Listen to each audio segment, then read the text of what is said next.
Hi, Joe Palmer here. It's Wednesday, May 3rd, and doing a continuing video on my weight progress and things of that nature.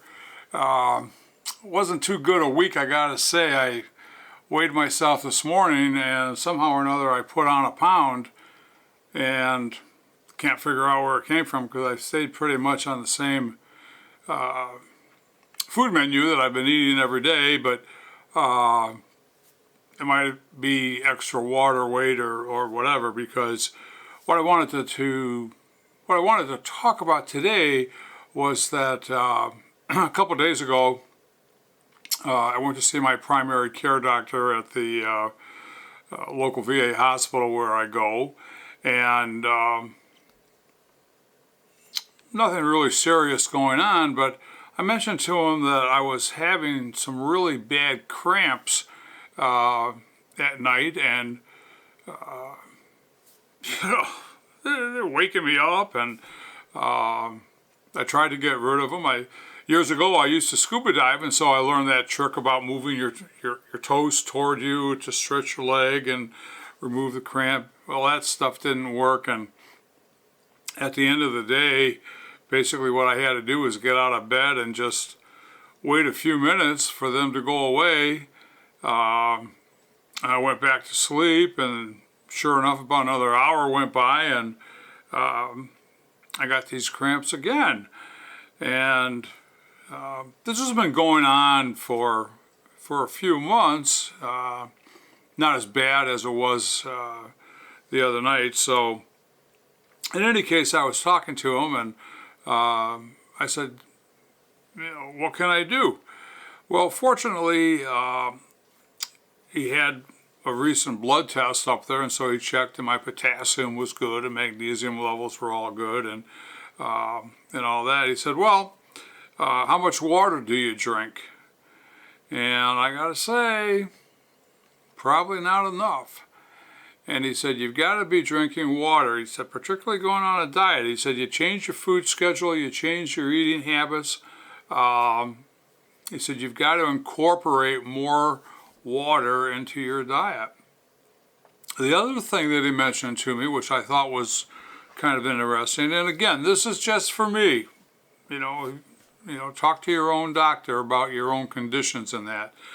But he said to help bring out I think it was magnesium, to maybe have just before bed, a small glass of tonic water, because tonic water has quinine. Make sure you get the one that's got quinine in it. So I did that, and I drank a lot of water and drank my quinine water before I went to bed, and I gotta say, I've slept the whole night. No cramps. I'll see how all this goes. If it works well, then hey, thank you, doctor, for telling me to drink more water and to have some quinine. But one of the other things that I've been keeping track of every day is my blood pressure, and I've been monitoring my oxygen levels on home devices. And I said to the doctor, I said, sometimes my blood pressure goes kind of low. And could that be a result of the diet? Well, there's a couple of things, and again, I'm just speaking for myself, but I take metoprolol, which is a blood pressure medicine, because years ago I had some stents put in. And he said, well, look, he said, you're losing weight. And he said, you're taking metoprolol. And he said, sure enough, he said, those things will kind of go into a combination and get you into a little bit lower blood pressure. So we're just going to monitor that. But I think that's something worth mentioning. And of course, if you do have lower blood pressure, you've got to remember, get up slowly and all those other sorts of things. But and then the final thing that I talked to him about was I've got a I don't want to call it a fit belt or a fit thing, whatever, but this is a Garmin watch that monitors how many steps I do, my oxygen intake, calories, and all those other sorts of things. There's all kinds of watches and devices out there for this. And I told him, I said, my oxygen seems kind of low. And he said, well, where does this thing measure your oxygen? And I said, well, it's right here on the wrist. He said, well, that's where you take your pulse. And he said, that's why you're getting a good heartbeat, because we checked this against the app on my phone, and it was within a couple of beats of where it was, showing from what the doctor had in the office and from what it showed on the app.